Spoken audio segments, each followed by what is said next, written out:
Daí o governo do Bush filho vem, nos anos 2000, coloca a Coreia no eixo do mal, começam uma série de ações de sabotagem financiadas pela CIA para destabilizar o regime. Então, assim, dos anos 90 em diante, a Coreia do Norte se torna, talvez, assim, um regime pária, né? E que os anos 2000 vai consolidar essa posição de uma forma emblemática, né? Você está ouvindo o História FM.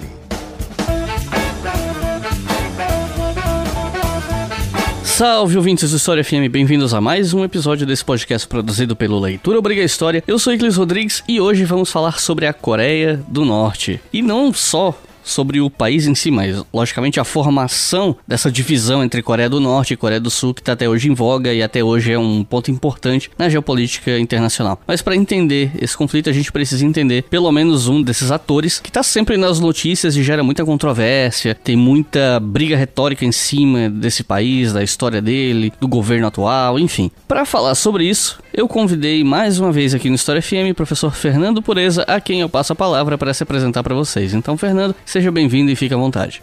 Obrigado, Iclis. Olá, ouvintes aí do História FM. Bom, meu nome é Fernando Pureza, né? Como o Iclis falou, sou professor de História da Universidade Federal da Paraíba e trabalho com História do Oriente Contemporâneo, História da Ásia Contemporânea, já faz alguns anos, né, em atividades de ensino. E vamos lá, vamos atacar a Coreia hoje, então. Já começou na polêmica, já começou querendo ser odiado, né?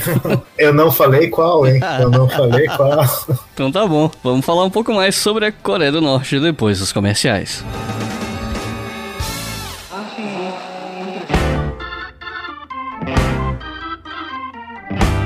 Fala aí, rapaziada, como é que vocês estão? Aqui é o Vitor Soares, eu sou do podcast História em Meia Hora e eu tô aqui substituindo o Iclis para essa leitura dos apoiadores, porque o nosso querido professor Iclis Rodrigues, infelizmente ele não tá bem, ele tá doente, mas calma, tá? É uma amidalite, ele tá meio sem voz, então não é nada muito sério, mas infelizmente é sério o suficiente para fazer com que ele não consiga ler os apoiadores novos, né? Explicar um pouquinho como que você faz para se tornar um apoiador e contribuir para esse trabalho continuar acontecendo, beleza? Bem, rapaziada, eu vou falar o que o Iclis sempre fala, tá bom? Não se esqueça que o História FM e todos os podcasts que estão dentro do Leitura Obriga História, eles fazem parte de uma campanha no Apoia-se. Então, se você assinar o apoia.se/Obriga História, você vai estar financiando um monte de podcast dentro do selo Leitura Obriga História, como, por exemplo, o podcast Estação Brasil, o Coluna de Hércules e o próprio História FM, né? E muitos outros também. Entra lá no apoia.se/Obriga História que você vai ter uma lista de todos os podcasts que estão sendo financiados através dessa campanha de financiamento coletivo. Para você participar dela, a partir de R$2, qualquer valor é muito bem-vindo, tá bom? Fica o convite aí para você ajudar esse projeto educativo e gratuito pra galera. Mas é importante também lembrar você que a partir de R$5 por mês, apenas 5 conto, rapaziada, por mês, pô, dilui-se em 30 dias, pelo amor de Deus, 5 conto por mês, você vai estar ajudando muito o projeto e além disso, você vai estar recebendo os episódios com antecedência, tá bom? Você recebe acesso do História FM, do Estação Brasil, do Coluna de Hércules antes de todo mundo. Então é papo de exclusividade, rapaziada. Não perca essa oportunidade, tá bom? E agora eu vou ler os nomes dos novos apoiadores e apoiadoras, tá bom? É uma lista, então se liga aí. Os novos apoiadores são Renato Oliveira, Gilberto Chacur, Christian Ribeiro, Wellington Copes, Pedro de Oliveira, Lucas Lopes, Camila Andrade, Heitor Oliveira, Matheus Bizetti, Heitor Ramiro, Bruno Estrazulas, Ricardo Alves, André Alves, Valger Bigelli, Daniel Alves, Márcio Furtado, André Alvares, Giovana Pereira, Luiz de Oliveira, Tiago Portilho, Priscila Santana, Henrique Seixas, Isabela Ferreira, Alan Lameira, Pereira, Wilton Neto, Renata Moura e Eduardo Barbosa. Rapaziada, obrigado de coração por ajudarem a esse projeto que é gratuito, que é pra todo mundo, pra que ele continue de pé por muito tempo ainda, tá bom? Mas olha só, muita gente fala que o Apoia-se, né, ele pede cartão de crédito, informação, e algumas pessoas não gostam muito disso, né? E por isso muita gente já pediu pra mim, já pediu pro Iclis, pra galera fazer um Pix, né, rapaziada? O Pix hoje em dia aceita as Pix. Então anota aí, o Pix é o seguinte, é leituraobrigahistoria@gmail.com. Repetindo, leituraobrigahistoria@gmail.com. Qualquer valor é muito bem-vindo e também com certeza vai ser primordial, vai ser determinante para que o projeto continue rolando, tá bom? E é isso, rapaziada, agora todo mundo mandando um melhoras lá no Twitter, no Instagram do tio Iclis, tá bom? Porque ele tá mal, né? Por isso que eu tô aqui gravando no lugar dele, tá bom? Mas não se preocupa, tá? Porque a entrevista foi gravada antes. Então ele, antes de ficar mal, né? Antes do menino Iclis ficar mal. Então ele tá falando lá, não sou eu apresentando o podcast, pode ficar tranquilinho, tá bom? É ele mesmo, é só essa apresentação e o negócio do Apoia-se que ele me convidou aqui pra suprir essa demanda e melhoras pro tio Iclis. E é isso, gente. Agora chega de papo e vamos pro episódio.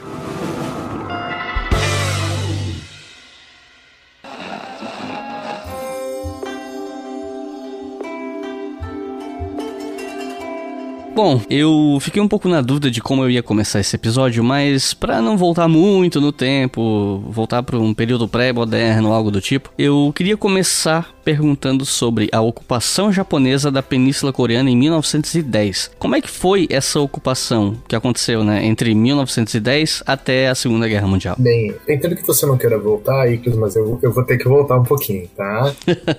Tá bom. Eu não vou voltar muito também, assim, a Coreia tem uma particularidade, né, a Península Coreana, ela era um reino, né, durante, sei lá, por volta ali do século XII, XIII, né, ela se firma como um reino mais ou menos autônomo em relação à China, mas ligada ao império, aos diferentes impérios, às diferentes dinastias chinesas do mandato celestial, por meio de um sistema tributário. Mas era um sistema tributário de mais cerimonial do que qualquer outra coisa, que em certa medida garantia para a Coreia uma autonomia que acabou se revertendo num certo isolamento. Então ficou conhecida ali no século XIX como o Reino Eremita, contra esse isolamento. E manteve dentro desse longo período de tempo, né, uma dinastia relativamente estável, um sistema aristocrático mais ou menos unitário, né? Se fala de uma certa homogeneidade étnica também coreana nesse período, né? Enfim, existe se não uma nacionalidade coreana, mas uma denominação étnica coreana que inclusive teria uma língua própria, né? Então teria uma língua própria, uma escrita própria e tudo mais sendo formulada ao longo ali desses séculos 14, 15, 16. E essa dinastia, a dinastia Joseon, ela chega ali no final do século XIX, ela está ainda em isolamento, mas o século XIX, como a gente sabe, é um século de expansão do imperialismo mundial. E o primeiro abalo que tem nessa lógica coreana de isolamento é que a China foi derrotada em duas guerras do ópio, a primeira e a segunda, humilhada pelos bárbaros, né, como os chineses falavam, e isso deixou a Coreia, que nessa situação de reino tributário, né, olhava para a China como uma espécie assim, de protetor, deixa os coreanos um pouco preocupados, né? Então, assim, começa a surgir um sentimento, digamos, anti-chinês dentro da aristocracia coreana, assim, de, olha, talvez o modelo chinês, o caminho chinês, essa proteção do mandato celestial talvez não seja o melhor. E é um momento também, né, 1868, que o Japão entra na jogada por conta da restauração Meiji, começa um processo de modernização capitalista dentro do Japão, e o Japão, nesse processo de modernização, entende que a forma dele manter a sua autonomia e de projetar seu desenvolvimento capitalista é efetivamente por meio da colonização de outras regiões. Então ele se expande ali por regiões como Hokkaido, por Okinawa, e crescem os olhos sobre a Coreia, né? Desde o século XVI ali já tinha um interesse de alguns aristocratas japoneses, né, de tomar a Coreia como uma porta de entrada para a China, mas nesse momento de abertura, de flexibilização e de certa fragilidade chinesa, é que o Japão então resolve começar a sua expansão. Tem alguns historiadores que questionam, né, qual é o momento começa de fato a modernidade coreana, né? Esse período assim da ruptura do isolamento. E geralmente o primeiro marco acaba sendo um tratado que os japoneses conseguem firmar com a Coreia, que é o Tratado de Ganhwa, de 1876. É um típico tratado da diplomacia de canhoneiros. O Japão vai lá com um navio militar, com canhões apontados para a fortaleza ali da Coreia, na região sul, e, enfim, né, vocês assinam o tratado, o bicho vai pegar, né? E diante desse tipo de ameaça, né, o regime coreano, a monarquia coreana, então resolve assinar um tratado que, pra gente que é brasileiro, conhece mais ou menos como é que são esses tratados, o Tratado de Amizade dos Povos, né? Então, assim, a gente tem algo semelhante na história brasileira, mas isso daí é uma prática muito difundida no imperialismo do século XIX, que basicamente consiste de, apesar de firmar-se por meio da ideia de amizade, né, fazer um tratado completamente desigual economicamente, sem tarifas alfandegárias muito pesadas sobre uma das partes, no caso sobre o Japão. E o mais interessante desse tratado, contudo, não é tanto que ele criava essa condição já de uma dependência econômica da Coreia com o Japão, mas ele era firmado a partir da ideia de que Coreia e Japão eram nações independentes. E isso foi um choque, porque para os chineses, a Coreia, ainda em 1876, ela ainda era uma nação protegida pelo mandato celestial. Então, quer dizer, se ela é considerada agora independente, tem algo errado. E isso vai abrir um espaço, inclusive, para disputas dentro da sociedade coreana, disputas essas que vão levar, inclusive, a rebeliões camponesas muito radicais. Tem uma revolta, né, chamada Revolta Donghak, de 1894. Eu tô falando os nomes aqui, mas tem grande chance de eles estarem errados a pronúncia, tá? Então, assim, se alguém souber aí dos ouvintes, né, quiser me corrigir, fique muito à vontade. Mas, enfim, a Revolta Donghak, essa é uma revolta camponesa e que ela vai precipitar um conflito entre Japão e China, porque daí o resultado dessa revolta é que os chineses são chamados pelos coreanos para reprimir os revoltosos, como funcionava antigamente o sistema tributário coreano, sino-coreano, e o Japão, antes mesmo da China se mobilizar, já está lá reprimindo e já está ocupando militarmente o palácio em Seul. A China não gosta, né? Entra aí um rápido conflito, que é chamado muitas vezes de Primeira Guerra Sino-Japonesa, que dura menos de um ano, e que o Japão rapidamente subjuga a China, né? Para a China é considerado um elemento muito humilhante, tá? Vai ser, enfim, o início do fim da monarquia. Mas para a Coreia é um momento onde o Japão livra o reino eremita, né, de toda e qualquer influência chinesa na política. Claro, o Japão nesse momento está querendo salvaguardar seus interesses e tal, mas a Coreia se torna efetivamente independente. Uma independência que vai durar muito pouco, né? Porque então logo ela se torna independente e a China está fora da jogada. Começa também uma ofensiva diplomática dos russos, que também estão se expandindo na região. A Rússia tenta lá, enfim, ganhar o favor da aristocracia coreana, mas é uma aristocracia que está se tornando cada vez mais dependente do Japão. Até então que ocorre, né, a gente conhece, talvez pela via russófila, talvez, né, a guerra russo-japonesa, né, acaba se centrando mais na história de como isso precipitou o Domingo Sangrento na Rússia e tudo mais, mas no caso dessa disputa entre Rússia e Japão, a Coreia, né, foi salvaguardada dentro da esfera de influência japonesa. O momento o Japão efetivamente vai se tornar, a partir de agora é metrópole coreana, é quando morre o último imperador coreano, e geralmente nesses casos, né, enfim, vai o familiar mais próximo, mas o Japão intervém nesse período, em 1910, e decide criar uma espécie de conselho de transição, e antes mesmo da transição ser feita, o governo japonês já logo em seguida coloca então que o reino da Coreia, o reino de Joseon, como era antigamente chamado, era agora parte do Império Japonês. E rapidamente burocratiza e militariza todos os setores principais do governo e, uma espécie de um golpe de Estado, né, se é que dá para chamar assim, a Coreia se torna uma colônia japonesa. O que implicava ser uma colônia japonesa nesse contexto? Bom, a colonização que o Japão propõe sobre a Coreia é um pouco diferente, talvez, do que outros países europeus estão fazendo na Ásia. Tanto se você considerar o colonialismo inglês, o colonialismo francês, o colonialismo japonês tem uma diferenciação muito grande. Porque, em certo sentido, o interesse do Japão era efetivamente colonizar, né, chamar japoneses para ocupar o território coreano, ocupar militarmente e economicamente esse território coreano, transformar ele efetivamente numa província do Império Japonês. Em termos de dominação agrária, né? Quando o golpe é dado em 1910, 8% das terras da Coreia imediatamente caem na mão de proprietários japoneses. Passados 22 anos, né, 1932, esse valor vai chegar a 52,7% de todo o território coreano, na mão de empresários, né, de proprietários japoneses. Essa concentração de terra vai ser possível porque, entre outras coisas, o Japão, né, o regime colonial japonês, ele vai absorver todas as terras da monarquia coreana e vai começar a leiloar elas para empresários, fazendeiros, enfim, japoneses que têm interesse de desenvolver, entre aspas, né, o território coreano. Eu coloco entre aspas porque o desenvolvimento, ele era, enfim, obviamente centrado para a metrópole, né? A gente sabe como é que funciona o imperialismo. Tem nesse caso também, que eu acho que vale ressaltar, né, o tipo de dominação industrial. A Coreia rapidamente se industrializa, se torna um polo de industrialização, que vai ficar mais evidente depois dos anos 30, por conta da dominação japonesa na Manchúria. Mas assim, a Coreia vai criar, se é que é possível dizer assim, uma espécie de formação monopolista, perdão, o Japão vai criar uma espécie de formação monopolista industrial que já existia dentro do Japão e que entra na Coreia e praticamente esmaga toda e qualquer indústria que existia antes, né? Então, a Coreia não consegue desenvolver a sua indústria. Aí a gente conhece mais ou menos outros exemplos de dominação econômica nesse sentido. A que chama mais atenção, geralmente, dos alunos, né, quando a gente fala da dominação japonesa da Coreia, é a dominação cultural, que eu acho que é um elemento, não é secundário, pelo contrário, é muito importante, na verdade, para entender algumas coisas aqui, mas essa dominação cultural da Coreia, ela é feita pelos japoneses a partir de uma ideia de que a Coreia não é propriamente inferior ao Japão, no sentido da racialização, do modelo racialista europeu. A Coreia precisa, na verdade, da tutoria, né, do protetorado, a noção de protetorado japonês, para orientar a sua história, a sua língua e o seu próprio folclore. Então, num primeiro momento, né, as instituições japonesas elas se propõem a organizar, entre aspas, a história coreana, que obviamente gera reações.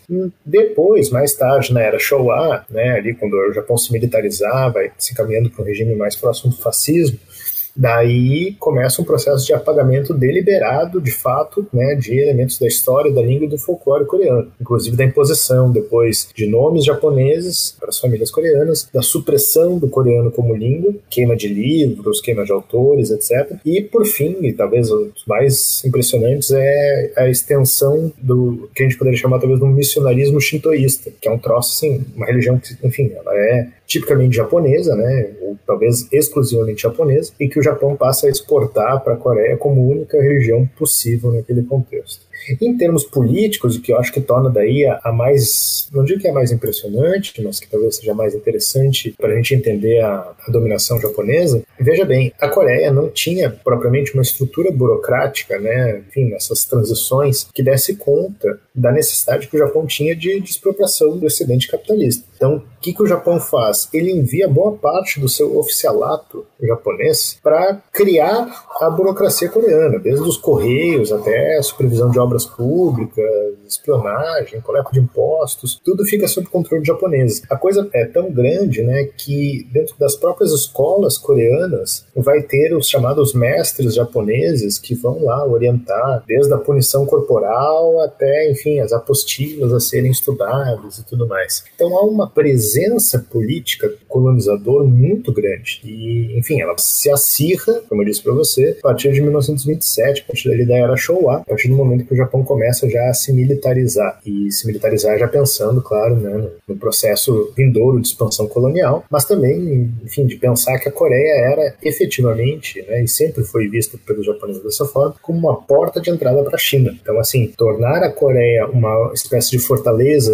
inexpugnável nesse momento era fundamental. Mas o que eu gostaria de ressaltar nesse caso é que até meados desses anos 30, esse domínio japonês, ele é realmente muito diferente, talvez, dos modelos europeus. O Japão efetivamente ocupa a Coreia, né? Os japoneses realmente vão até a Coreia, os japoneses realmente se instalam dentro da Península Coreana e, por conta disso, claro, eles acreditam muito que a sua missão civilizatória, em termos políticos, assim, é de garantir que a Coreia seja um súdito, entre aspas, comportado, né, do Japão. Isso não vai, obviamente, funcionar. A Coreia vai ter uma série de revoltas internas contra o Japão. A gente tem uma revolta em 1919 bastante forte, que vai, inclusive, criar um movimento de independência de coreanos no exílio, né, e que vai ser, inclusive, uma das bases políticas tanto da Coreia do Sul quanto da Coreia do Norte depois. Mas, assim, em certa medida, a gente vê um interesse japonês de salvaguardar essa colônia de uma forma muito mais, talvez, sufocante do que seria o modelo colonialista inglês-francês que muitas vezes, sei lá, deixava boa parte da administração política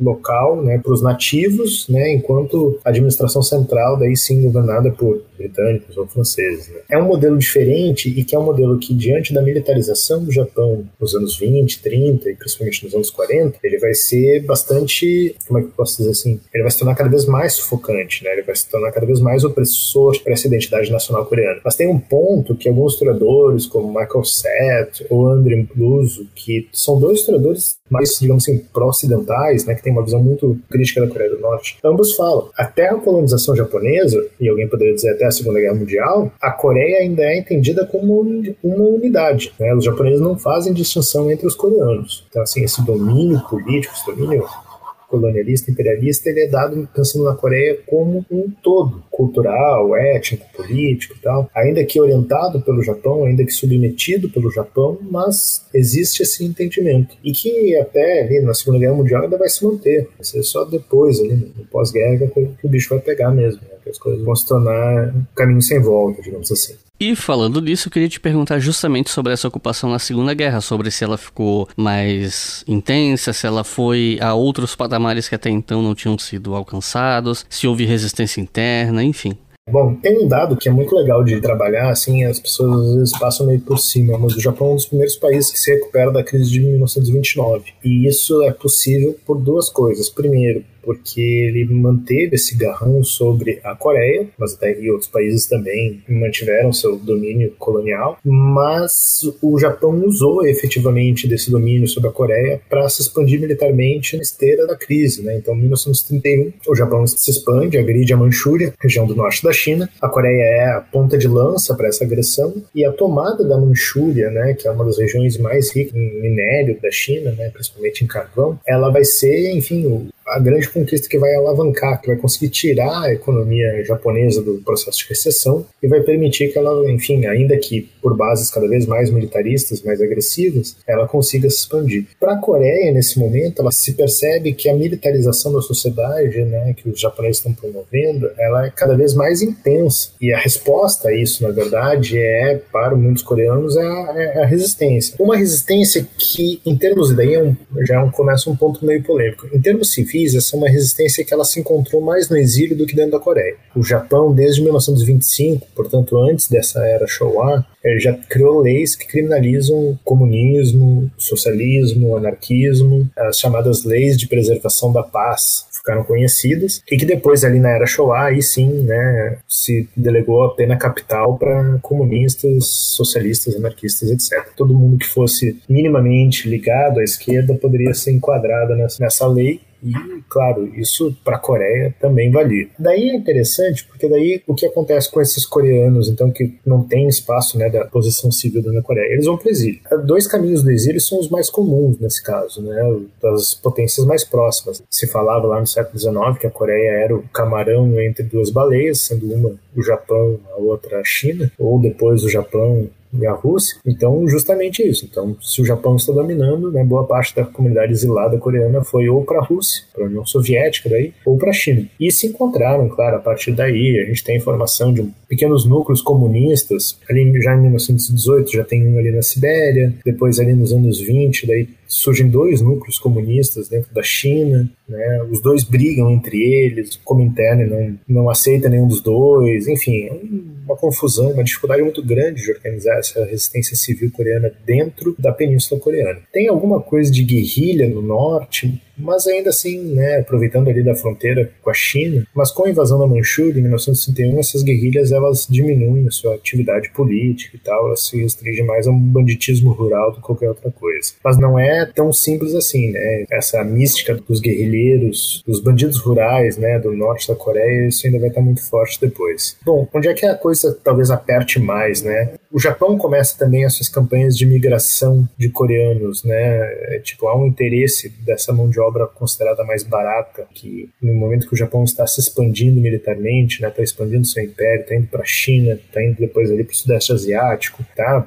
Já com olhos ali para Pacífico adentro, enfim, né, precisa de mão de obra barata para conseguir fazer essa indústria rodar. Então começam a surgir campanhas de migração de coreanos, muitas vezes forçados, né, enfim, por dívidas e tudo mais, e inclusive pelo uso de trabalho de prisioneiros. Então a Coreia se torna uma fornecedora de mão de obra para o Japão. Quando a guerra terminar, o cálculo é mais ou menos que 2 milhões de imigrantes coreanos viviam no Japão. E isso, para a população coreana na época, era bastante coisa. Só que daí é interessante, porque quando o Japão ataca a China em 1977, né, e daí atacar a China mesmo, né, não é só a Manchúria, daí é toda a China mesmo, né, invasão. A Segunda Guerra Sino-Japonesa, que precipita a Segunda Guerra Mundial na Ásia, começa uma campanha meio radical, na verdade, dos coreanos, tipo, de deportação forçada. Olha, a Coreia tem que se decidir qual o caminho que ela vai. Então, assim, se exige, na verdade, políticas de alistamento, inclusive compulsório, de voluntários coreanos, tanto para a força de trabalho como para ser, com perdão da expressão, bucha de canhão dos soldados japoneses na invasão chinesa. E esse processo é muito doido, na verdade, porque existe toda uma história dos coreanos que morreram na guerra, lutando pelos japoneses. Toda a questão se eles foram forçadamente levados a lutar na guerra ou se eles foram voluntariamente. Tem o caso lá do ditador da Coreia do Sul, Park Chung-hee, que ele foi tenente do exército imperial japonês, de bom grado e tal, ele topou. Outros, em compensação, né, não tiveram propriamente esse desejo atendido, né, digamos assim, que foram voluntários, muito pelo contrário, né. Tem um dado que eu acho que é bem importante de ressaltar, que quando tem os ataques de Hiroshima e Nagasaki, pensem, morreram, né, os japoneses. Tinha 30 mil coreanos nas duas cidades, trabalhando ou fazendo a guarnição militar e tudo mais, né, enfim, que morreram por conta dos ataques nucleares americanos. Então, a tragédia nuclear que se abate sobre o Japão, ela também é sentida, de certa forma, por uma nacionalidade coreana. Mas daí é curioso, porque conforme os japoneses dependiam da Coreia, né, eles não podiam propriamente tratar os coreanos como inferiores, mas havia um desejo de falar, olha, se vocês querem, né, nesse momento de guerra, né, mostrar que estão do nosso lado, vocês precisam apagar a sua identidade nacional coreana e tornar-se efetivamente japoneses, né? E é um processo, esse processo é muito duro, na verdade, porque ele carrega um trauma nacional coreano, que não é pequeno, mas que passou muito tempo escondido, que é o das chamadas Yanfu, ou as damas de conforto, que é quando foram,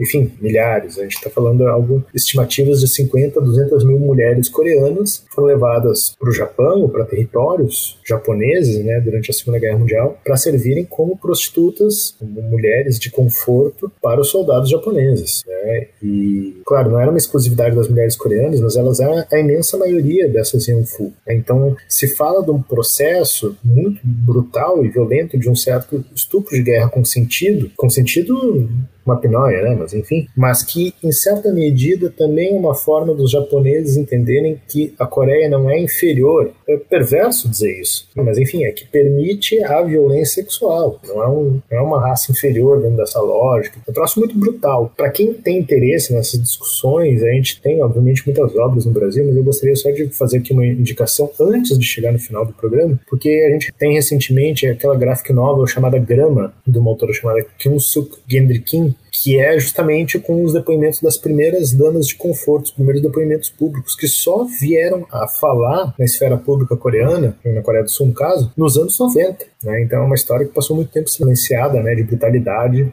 sexual. Então, assim, para além do saque colonial, né, para além da proibição do coreano, dessa difusão da religião oficial japonesa, tem esses estupros de guerra. Então compõe um quadro colonial muito pesado mesmo, né? Enfim, uma experiência da identidade nacional coreana se dá no contexto do imperialismo japonês. E daí, claro, quando coloco essas resistências nesses termos, né, quando a gente pensa ali em 1919, né, desse movimento 1º de março, quando a gente pensa no movimento estudantis, Gwangju, os movimentos socialistas e tal, todos eles, em certa medida, eles passam a encarar que, independente das suas divergências políticas, que são muitas, como eu falei, eles quebravam pau entre eles, mas eles entendem que a opressão colonial japonesa, ela é insustentável, ela é intolerável. Por que eu estou frisando isso? Por que eu acho isso muito importante frisar? Porque depois, eu sei que eu estou dando spoiler aqui, tá? Mas assim, quando depois a gente tiver lá na Guerra da Coreia, e os Estados Unidos recrutar novamente soldados japoneses para lutarem na Guerra da Coreia, isso é considerado uma violência atroz para essa memória coreana, e não só da Coreia do Norte, para a Coreia do Sul também. Para a Coreia, até hoje, e daí é um dos raros casos onde as duas Coreias parecem que se unem, um sentimento assim de certo, eu não digo revanchismo porque o termo é ruim, mas um sentimento que ambas nutrem de que é necessário um acerto de contas histórico com o Japão, e que partidos da extrema-direita japonesa,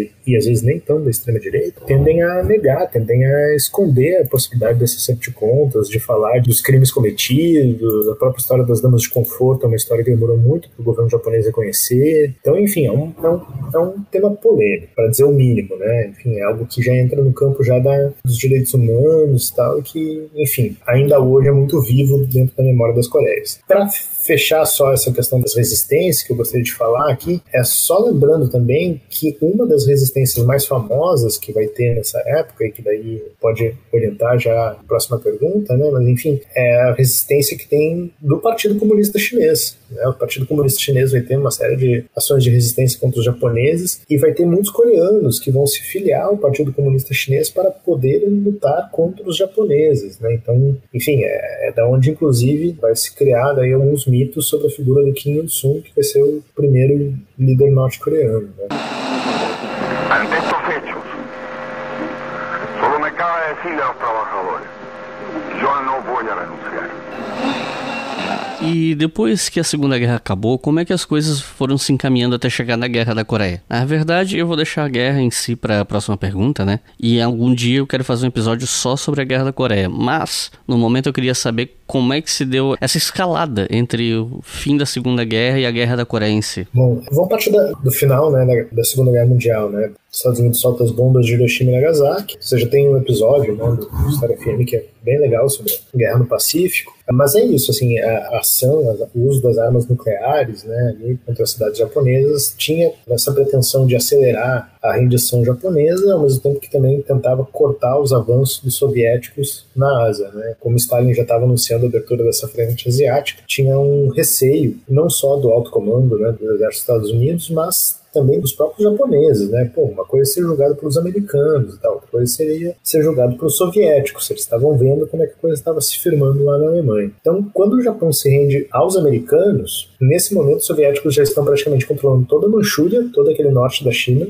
e eles chegaram já nas montanhas ali no limite da Coreia, no que seria hoje a Coreia do Norte. E aí é muito curioso, porque muitos daqueles grupos que eu falei, né, de banditismo rural, eles se convertem, enfim, eles se aproximam desses soldados russos. E, ao mesmo tempo, né, a gente tem daí os comunistas chineses também. Então, o Exército Popular de Libertação Chinês também está de olho na Coreia. E, né, aí entra a figura também do Kim Il-sung, que eu falei, pô, o cara estava lutando na China. É, verdade. Mas depois, lá, teve que sair da China, né, estava sendo visado já pelos japoneses, vai para a União Soviética e vira major do Exército Vermelho. E ele surge como uma espécie de uma figura assim, olha, ele não é dos chineses, ele também não é do banditismo rural, ele está aqui tal como um cara que é, digamos assim, muito bem considerado pelos soviéticos nesse momento, né? Então ele surge como um nome, de repente, para unificar essas diferentes forças coreanas militares de resistência que estavam expulsando os japoneses. Mas esse é um momento muito curioso, porque quando os Estados Unidos solta as bombas, a grande questão que os caras começam a se questionar é, bom, e aí,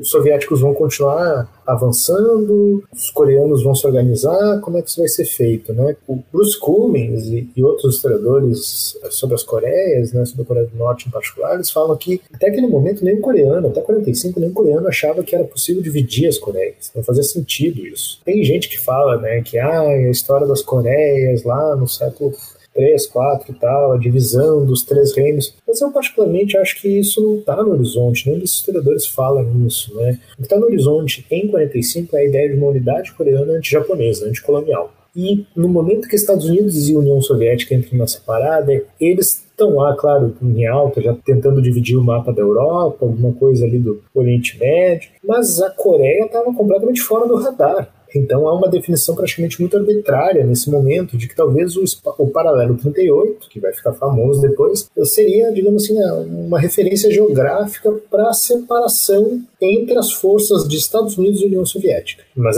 esse é o primeiro momento, né? E depois, claro, teriam que fazer rodadas de negociação para fazer isso, né? O mais curioso, contudo, é que ainda havia tropas japonesas dentro da Coreia. Então, assim, os japoneses foram derrotados, claro, né? Estão batendo em retirada, mas a Coreia está destruída nesse momento e tal, e tem muitos japoneses que ainda ficam por lá, que, enfim, mantiveram empreendimentos, mantiveram fazendas, empresas e tal, que ainda consideram que sua propriedade dentro da Coreia ainda é válida. Só que, claro, no momento onde não tem mais a estrutura burocrática do colonialismo japonês, não tem mais aquela estrutura colonial, os próprios coreanos começam a querer tirar as forras com japoneses, com colaboracionistas dos japoneses e tal. Começa uma série de, inclusive, às vezes, de julgamentos populares, que não é propriamente socialista, muito pelo contrário, mas é mais no sentido, enfim, né, de quase uma vingança popular contra os dominadores, né. No campo da política internacional, o que a gente sabe é que na ONU, os americanos, os soviéticos, eles estavam tentando chegar a um acordo que praticamente não envolvia coreanos. Que é essa ideia, assim, olha, vamos dividir isso aqui, fazer uma espécie de divisão conjunta e mais tarde a gente vê como organizar. Então, assim, no primeiro momento, 45, 46, é uma engenharia exclusivamente dos Estados Unidos e da União Soviética. Os coreanos, tanto Kim Il-sung,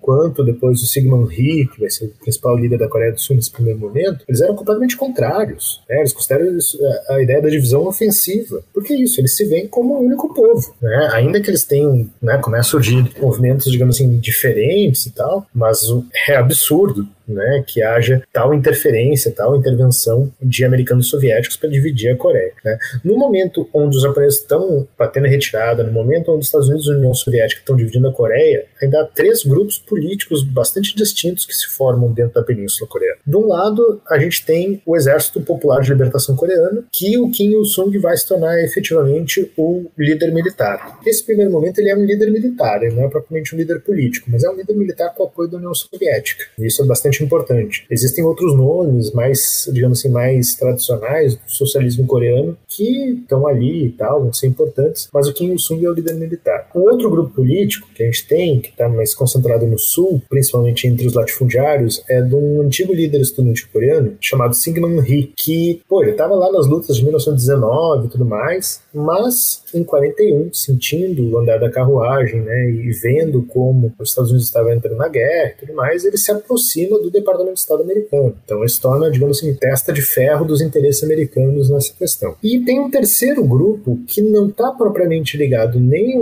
aos Estados Unidos nem à União Soviética, que são os chamados comitês populares coreanos. E esses comitês populares, eu acho eles muito interessantes, porque eles são, assim, eles são formas auto-organizacionais, autogestionadas dos próprios coreanos tocarem o mandamento da sociedade coreana. Quer dizer, assim, a gente não pode ficar nesse impasse, quem é que manda nessa birosca. Então, com a dissolução do Império Japonês, né, o próprio povo começa a organizar esses comitês, né, e esses comitês eles não têm propriamente uma regra clara. Alguns eram por democracia direta, todos podiam votar, outros eram por indicação das elites locais, enfim, escolhe o aristocrata local e tudo mais, né, reforça o poder aristocrático. Outros era por questão escolheu os mais velhos e tudo mais, né? Ou, enfim, os antigos sistemas de clãs que ainda, apesar de abolidos já em 1926, ainda permaneciam na Coreia. E o mais interessante é que alguns desses comitês, a própria política deles era bastante errática. Alguns eram bastante radicais, já estavam defendendo a reforma agrária, tinham que pegar as terras dos japoneses, dos latifundiários e partilhar com os camponeses. Outros eram mais contenciosos, queriam poupar os colaboradores japoneses, fazer escalas de diferenciação entre eles, muito na linha talvez do que foi depois os julgamentos de Tóquio, né, o Tribunal de Tóquio. Então, enfim, tinha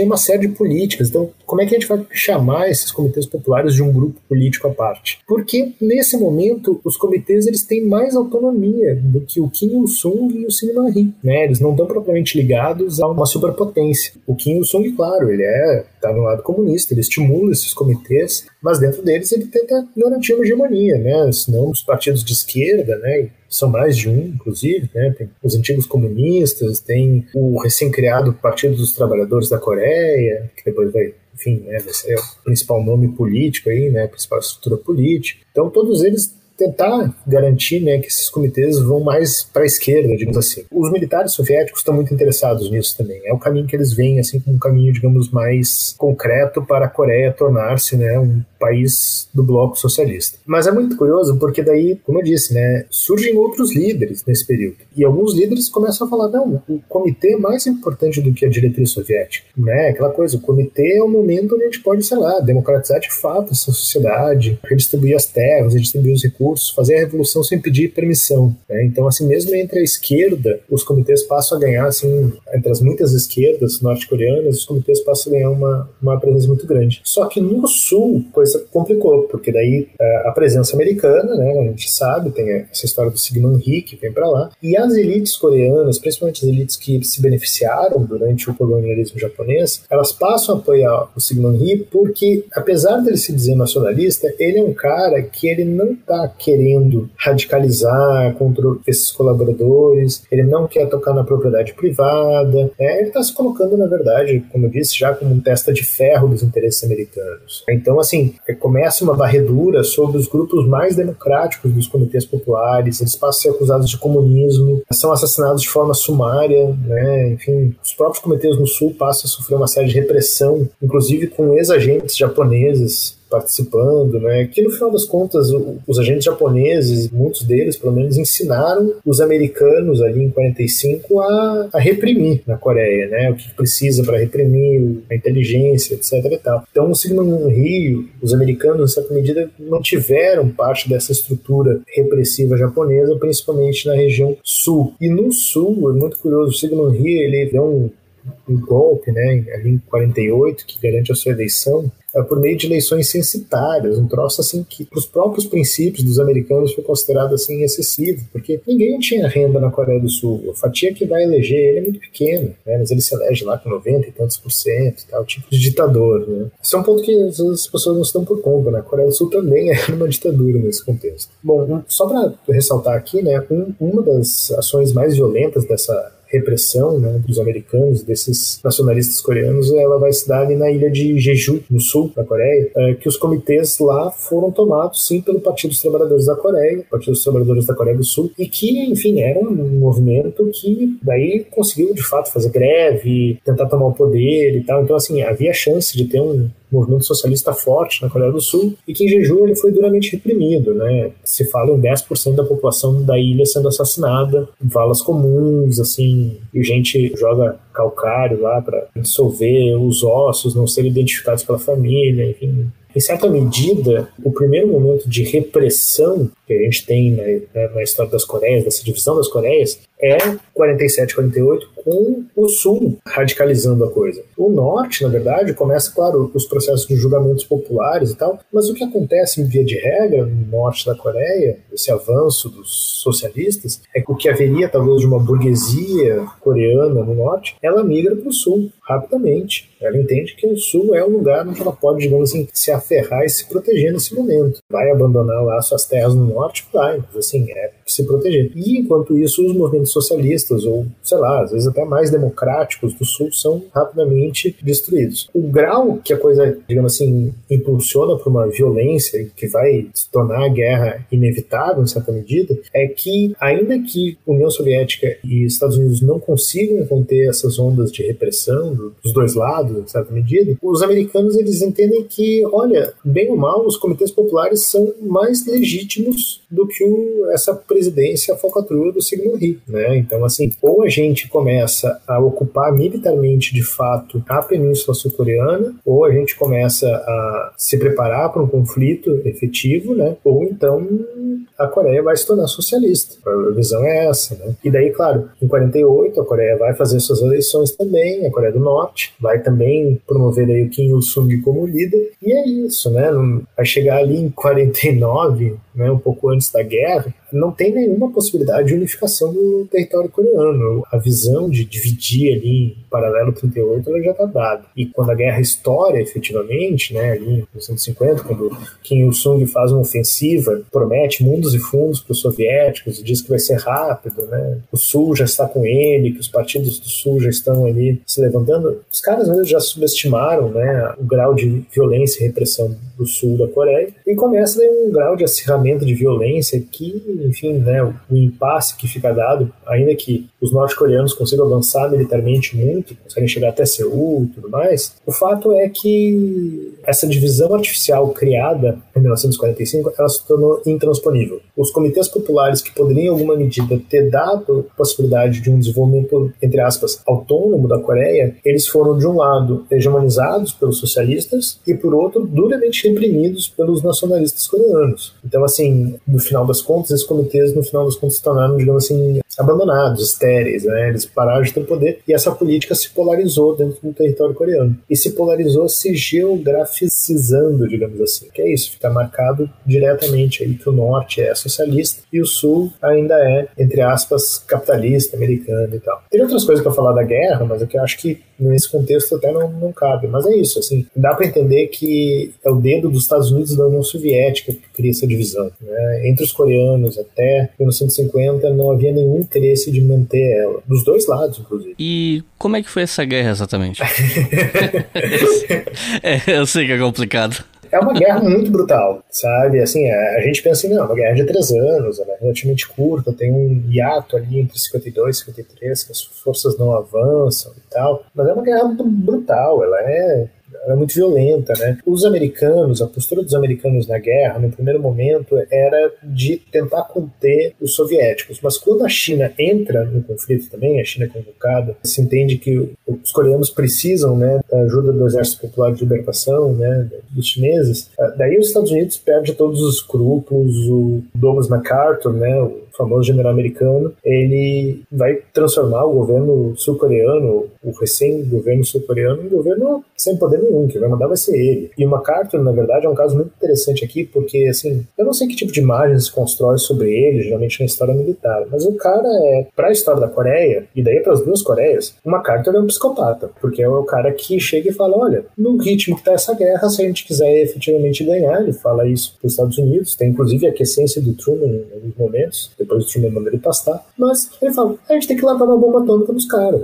a gente tem que largar um artefato nuclear na Coreia do Norte, com isso daí a gente vai ganhar a guerra. Então, assim, esse uso das armas nucleares, inclusive, deixa os britânicos meio apavorados, assim, pô, tá certo que ninguém quer que a Coreia caia nas mãos do socialismo, mas, assim, fazer uma corrida nuclear agora, né, nesse momento, inclusive, que as coisas estão se pacificando na Europa, você lançar o mundo normalmente numa guerra usando armas nucleares é um absurdo. E até por isso o MacArthur depois é mandado para passear e tal. E é muito curioso, porque o Syngman Rhee, ele apoiava o MacArthur, ele falava, não, é isso aí, tem que usar armas nucleares mesmo e tal.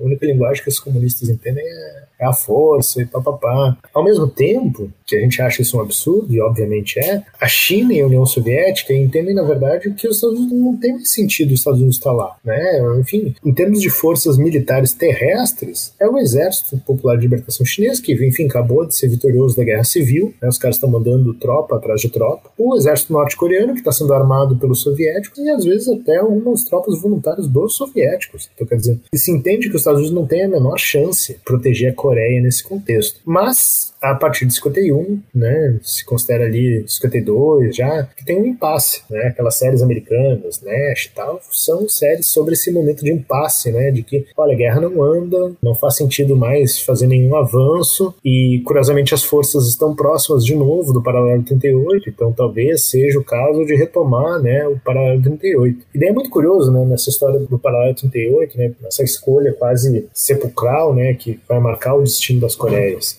Ninguém estava disposto, né, naquele momento, em 52, pelo menos, ainda em acreditar na divisão, né, em defender a divisão. Foi preciso muito trabalho de soviéticos e americanos para garantir que o norte da Coreia, que Kim Il-sung, assinasse, então, um armistício, em 53, dizendo que, olha, a partir de agora há um acordo, um cessar-fogo, digamos assim, entre o norte e o sul. E o sul se recusa a assinar, porque para o sul, para o governo lá do Syngman Rhee, mesmo sendo um governo fantoche de interesses americanos, Assinar o armistício era aceitar que as Coreias estavam sendo divididas e aceitar que os desmandos de americanos e soviéticos sobre o seu país, né, iam imperar. O Ri é, enfim, uma figura extremamente ressentida em relação aos americanos nesse ponto. Ele fala que os acordos atropelaram a soberania coreana, no que ele não está errado, inclusive, né, porque quando ele é ratificado lá na Comissão de Genebra, em 54, tem diplomata americano e tem diplomata soviético, mas não tem diplomata das Coreias. Não tem, assim, os líderes coreanos não foram convidados para ratificar o armistício. Tanto é que ele foi feito sem assinatura do líder sul-coreano.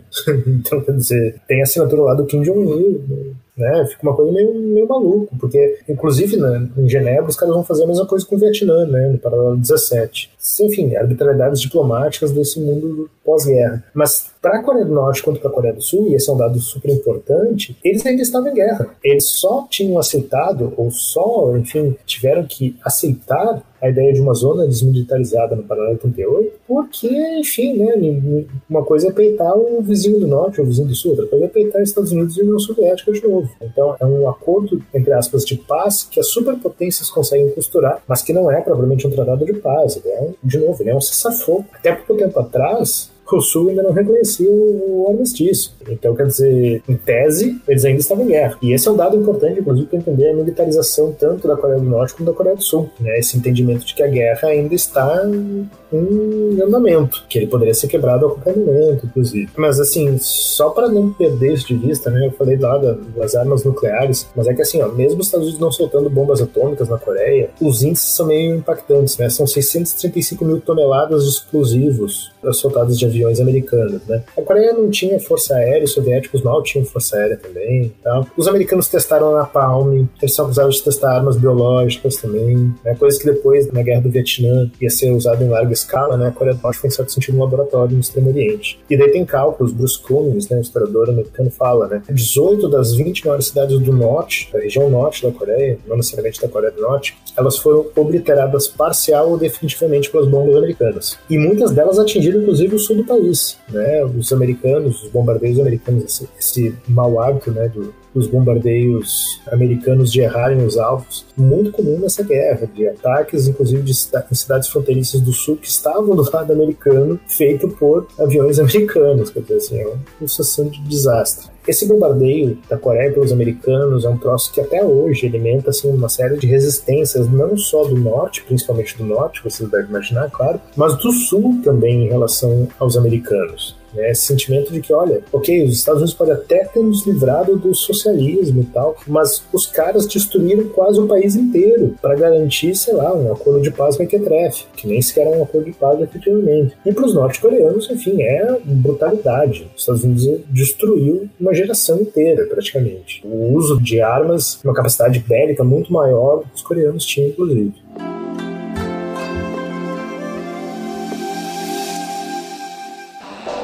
Você está ouvindo o História FM.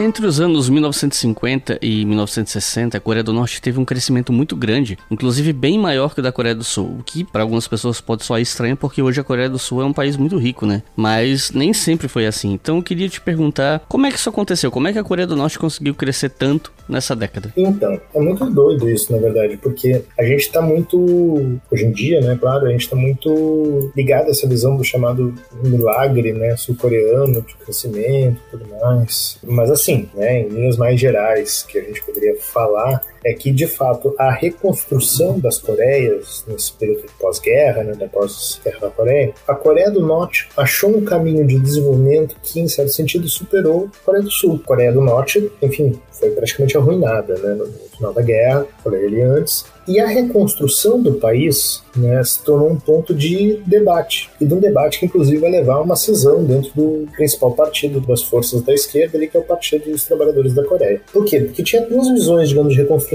Uma dessa ala pró-soviética que falava, olha, retoma a agricultura, as indústrias de consumo e tudo mais, mas as demandas da indústria pesada, a União Soviética vai suprir a Coreia do Norte. Então, assim, se concentra no básico aqui, agricultura local e indústria de consumo. Só que o Kim Il-sung começa a romper com essa ala pró-soviética. alguns autores mais, assim, numa linha mais anticomunista que falam que o Kim Il-sung, né, ele dá um golpe no soviético, não parece que é muito isso. Ainda o Kim Il-sung é outro, na verdade, né? Ele é mais nacionalista e considera que abandonar essa indústria pesada, principalmente ali no contexto ali dos anos 50, era abandonar também a sua soberania, em troca de uma maior intervenção soviética. E ele começa ali, já em 1955, a criar essa ideia, vou falar disso depois, claro, né, mas a ideia do Juche, né, o Zushi, que é essa ideia, digamos, de uma política autossuficiente, né, uma visão política econômica autossuficiente, e que investisse efetivamente em, enfim, indústria pesada e tudo mais. Até meados dos anos 70, a Coreia do Norte é um país mais industrializado que a Coreia do Sul, né? E hoje em dia a gente fica pensando assim, o polo tecnológico sul-coreano, né? Mas é isso, até meados dos anos 70, a Coreia do Norte, ela tem mais indústrias, inclusive indústrias pesadas, que a Coreia do Sul. De fato, em termos econômicos, a posição norte-coreana está mais próxima dos países não alinhados nesse momento, né, do que do bloco socialista soviético. Vai ter bastante autonomia no comércio internacional até os anos 80. Então, assim, vai comercializar tanto com países capitalistas quanto países socialistas. Em termos agrícolas, a coisa é um pouco mais complicada, porque, assim, essa escolha, né, da indústria pesada, né, ela vai pesando um pouco ali, né, começa a ter grandes fomes e tudo mais. Mas, ainda assim, a Coreia do Norte não é um país onde a fome dominava, muito pelo contrário, né. Os dados são muito impressionantes, né. Em 1970, todo o país já está com energia elétrica. Na década anterior, ali, o Che Guevara está falando que a Coreia do Norte é um modelo a ser seguido e tudo mais. O PIB per capita norte-coreano chegou a superar o Sul, né, o sul da Coreia. Então, quer dizer, em termos industriais, né, mesmo que houvesse uma agricultura mais, digamos assim, mais frágil, a Coreia do Norte conseguiu achar um caminho interessante. Só que, claro, já nos anos 60, o regime do Kim Il-sung entende que ele está se isolando do mundo soviético e tudo mais, e que por conta disso talvez seja melhor, para garantir essa autonomia política, né, começar a investir cada vez mais nos militares. E esse caminho, que vai ser, digamos, o caminho norte-coreano, né, investimento cada vez maior no exército e tudo mais, ele vai afastando cada vez mais os tecnocratas da economia e tal, tipo a galera que está pensando, olha, tem que começar a atender os bens de consumo e tudo mais, né, o governo não pode ser o único distribuidor de bens de primeira necessidade, como alimentos e roupas, mas, enfim, o caminho norte-coreano, em termos econômicos, vai ser de continuar secundando essa indústria pesada até ali meados dos anos 70, né, de forçar um pouco essa ideia, principalmente para se tornar autossuficiente não só do ponto de vista econômico e industrial, mas também militarmente. E é muito interessante esse caminho, né, que a Coreia do Norte faz, porque daí tem duas linhas, digamos, de historiadores, né, para analisar isso. Um é historiadores mais simpáticos, digamos assim, à Coreia do Norte, ou pelo menos mais críticos à política norte-americana, né, na Coreia do Norte, como o Bruce Cummings, que vai falar, por exemplo, olha, as duas Coreias chegam nos anos 60, elas não têm capital. Não tem capital. A Coreia do Norte não tem capital, a Coreia do Sul não tem capital. Tudo foi destruído com a guerra. Então, assim, retomar essa relação social que permita recuperar a economia era muito custoso. Então, a Coreia do Norte achou um caminho de êxito. E tem historiadores como o Michael Seth, que é mais pró Estados Unidos, digamos assim, que ele fala, olha, é verdade, né, a Coreia do Sul não tinha capital, a Coreia do Norte não tinha capital, mas a Coreia do Norte continua não tendo capital e a Coreia do Sul hoje é uma potência capitalista. Então qual é a história aí que a gente está tentando analisar? Para fugir um pouco dessa dicotomia, que eu acho que é importante ressaltar, mas é assim, nos anos 60 e 70, as duas Coreias são considerados países relativamente pobres. Ainda que a Coreia do Norte possa ser vista ainda como uma espécie de milagre econômico diante da destruição que os Estados Unidos empreenderam, ela ainda é um país pobre, né? As duas Coreias, Coreia do Norte e Coreia do Sul, são países pobres. A estrutura social, a política, elas são, enfim, né? Elas tiveram que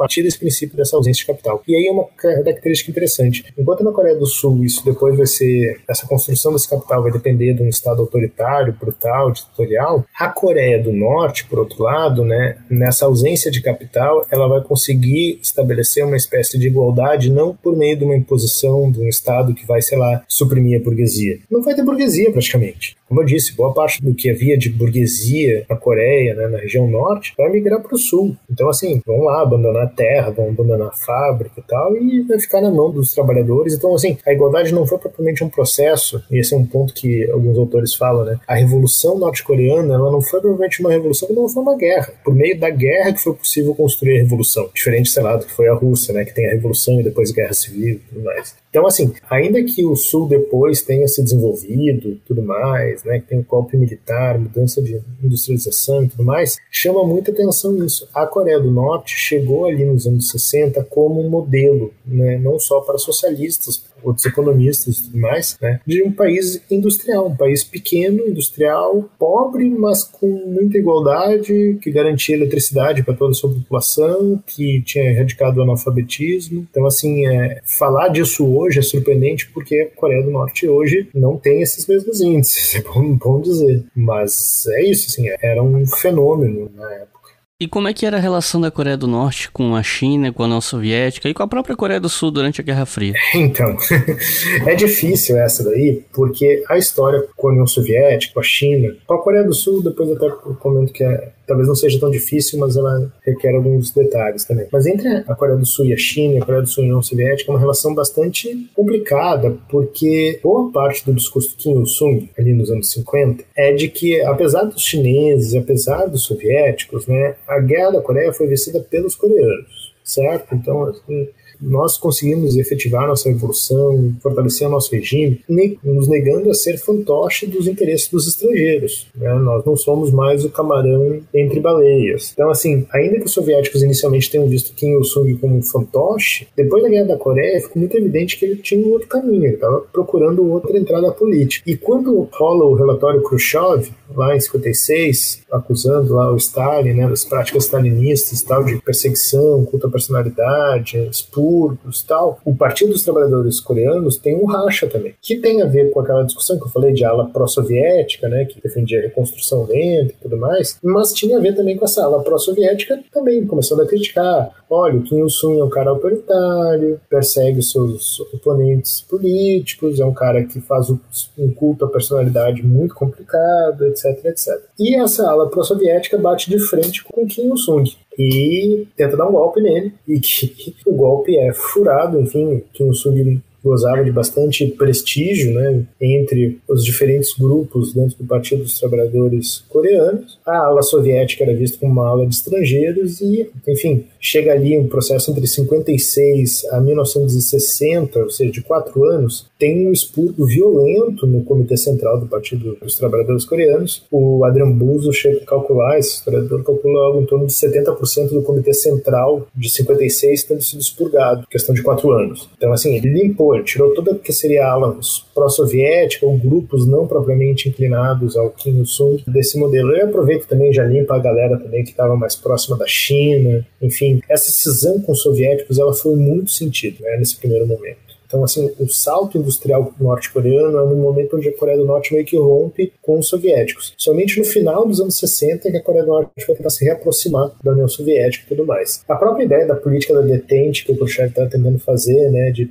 amenizar os conflitos e tal, não... Para o Kim Il-sung, para os norte-coreanos, na lógica deles, entendendo que a Coreia estava em guerra, aquilo ali era um tiro no pé, um tiro de bazuca. A União Soviética queria se desmilitarizar e os caras com uma fronteira militarizada ali com o vizinho do lado, né? Mas, ao mesmo tempo, que essa relação com os soviéticos era meio tretada, e que a era Khrushchev piorou muito, a relação com a China foi muito curiosa, porque no primeiro momento o Kim Il-sung se considerava quase como um devoto do Mao Tse-tung, né? Em termos assim políticos, reconhecia toda a estratégia política do Mao, fez parte do Exército Popular de Libertação, fez parte lá do grupo de Yan'an, né, dos comunistas coreanos. Então ele era um cara que tinha essa proximidade, né? Mas a coisa ficou mais clara, né, em termos de proximidade quando teve ali a ruptura, né, a primeira cisão sino-soviética por causa do relatório Khrushchev, e a China não se aproximou da Coreia do Norte, não houve uma tentativa de fazer, vamos fazer aqui um bloco e tal, né? A política chinesa foi de olhar para dentro de si,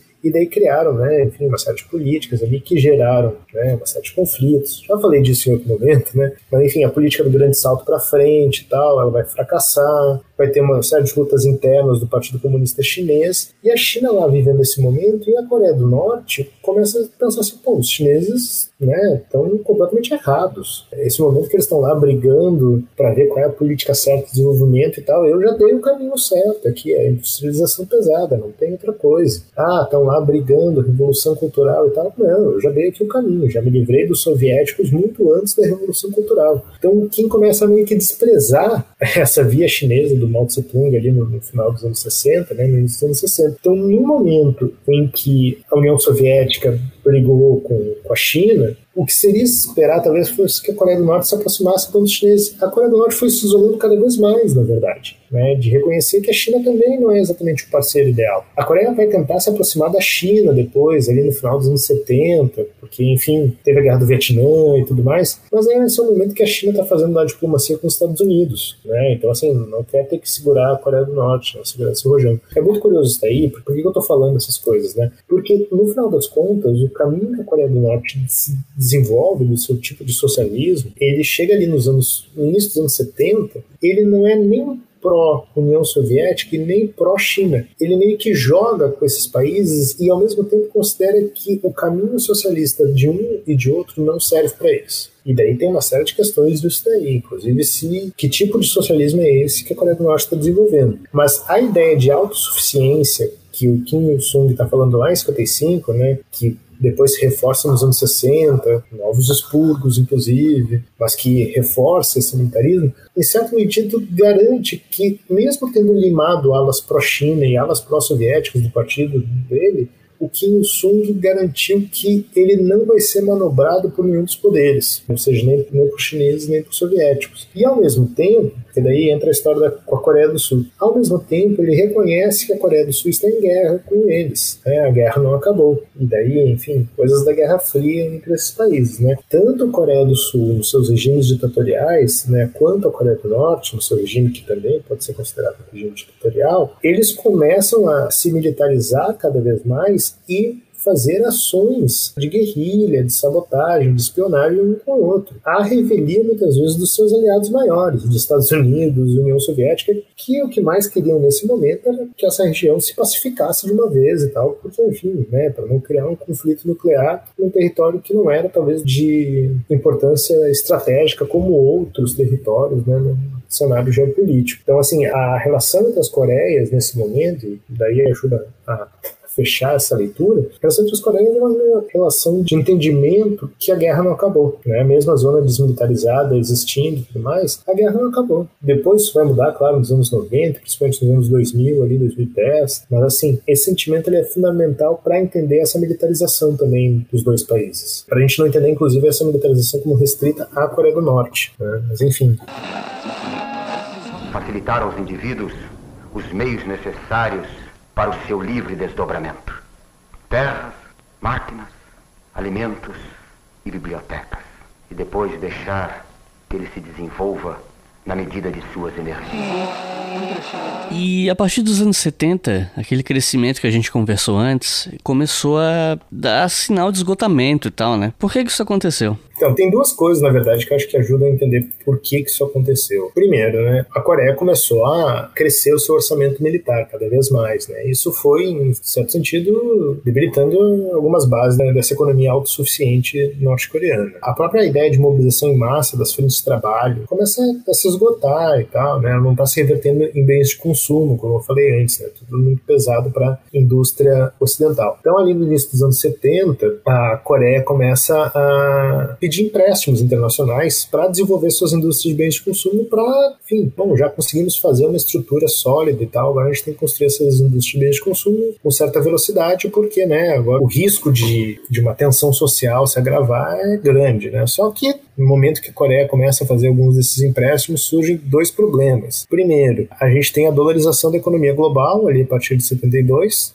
que torna todos os empréstimos daí emitidos em dólar, né, como moeda forte. E para piorar, né, vem a crise de 73, daí o crédito inflaciona, a Coreia do Norte não tem mais acesso às suas fontes de crédito e ela entra numa estagnação industrial pesada, porque daí ela não tem nem o suficiente para manter a sua indústria de infraestrutura funcionando legal. Então, assim, em termos econômicos, aquele crescimento que se esperava e tal, a crise de 73 e essa dolarização da economia é brutal sobre o regime norte-coreano, muito forte mesmo. E em termos políticos ainda piora essa sensação de isolamento, porque, primeiro, ali nos anos 70 começa a diplomacia ping-pong, né, Mao Tse-tung, depois Deng Xiaoping com os Estados Unidos. Isso vai isolando a Coreia do Norte de um parceiro comercial importante, que era a China. A China vai se afastando cada vez mais. Os soviéticos, apesar de manterem relações comerciais com a Coreia do Norte, eles não querem deslocar boa parte dos seus da sua estrutura para os norte-coreanos e tal, né? Já tem uma situação de tensão de outras décadas anteriores, e a Coreia do Norte começa a depender cada vez mais de países pequenos, que também não têm muito crédito no mercado internacional, sei lá, Zimbábue,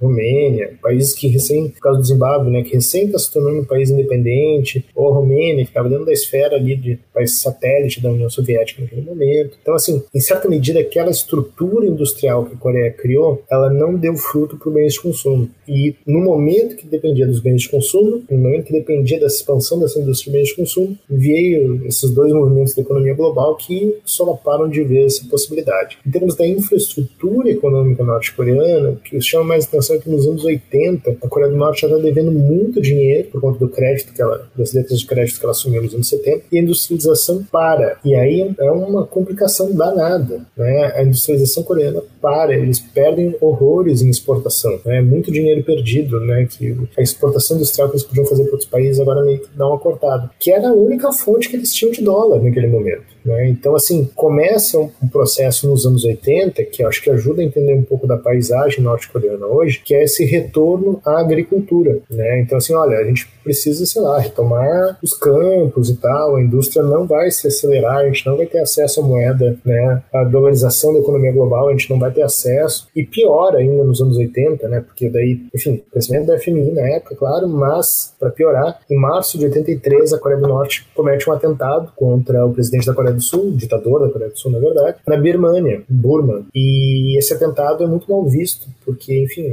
uma coisa é os coreanos brigarem entre eles, ações de sabotagem e tal, mas outra coisa é fazer isso num terceiro país que não tinha nada a ver com pastel. E isso fez com que o governo americano empreendesse esforços na era Reagan e depois Bush e depois Clinton para colocar a Coreia numa lista de países que patrocinam o terrorismo. E no momento de expansão dessa dolarização da economia global, né, da expansão da FMI, isso significou que a Coreia do Norte muito cedo entrou numa espécie de lista de indesejáveis, por assim dizer, que depois o Bush Jr. lá vai chamar de eixo do mal, mas que em certa medida vai ajudando a minar as bases que a Coreia do Norte dependia para ter algum capital que não fosse assim, o mínimo que eles tinham ali, né? A contrapartida, o que está acontecendo na Coreia do Sul nessa época? Bom, tá entrando dólar adoidado, principalmente nessas grandes chaebol, lá nas grandes empresas sul-coreanas, estão, enfim, se aproveitando lá dessa dolarização econômica para conseguir crédito facilitado e vender carro barato ali primeiro no Extremo Oriente e depois, claro, né, para a Europa, Estados Unidos, etc. e tal. Então, assim, esse momento dos anos 70 e 80 é um momento, digamos assim, onde se inverte completamente a balança, né, e a Coreia do Sul, que investiu, né, é uma indústria dependente, como a brasileira, né, enfim, bens de consumo e tudo mais, né, mas daí recebe uma injeção de dólar pesada ali nos 70 e 80, que, enfim, não caberia aqui falar muito da economia sul-coreana nesse caso, acho que daí valeria até outro programa e tal, mas assim, dá um pouco essa ideia, eu espero que dê um pouco essa ideia, né, de entender como a Coreia do Norte começa a entrar num processo de estagnação econômica. Essa estagnação vai levar, e esse é o ponto sepulcral da coisa, vai levar a um retorno à agricultura. Então toda aquela indústria pesada criada, toda aquela infraestrutura industrial criada, ela, enfim, fica paralisada. E que esse cenário que a gente conhece hoje em dia da Coreia do Norte como um país pouco industrializado, está ligado justamente a esse contexto. Algumas pessoas definem a Coreia do Norte como um socialismo zushi. Até para pronunciar eu tô passando trabalho. Mas enfim, esse socialismo zushi, ele seria uma mistura de marxismo-leninismo com confucionismo.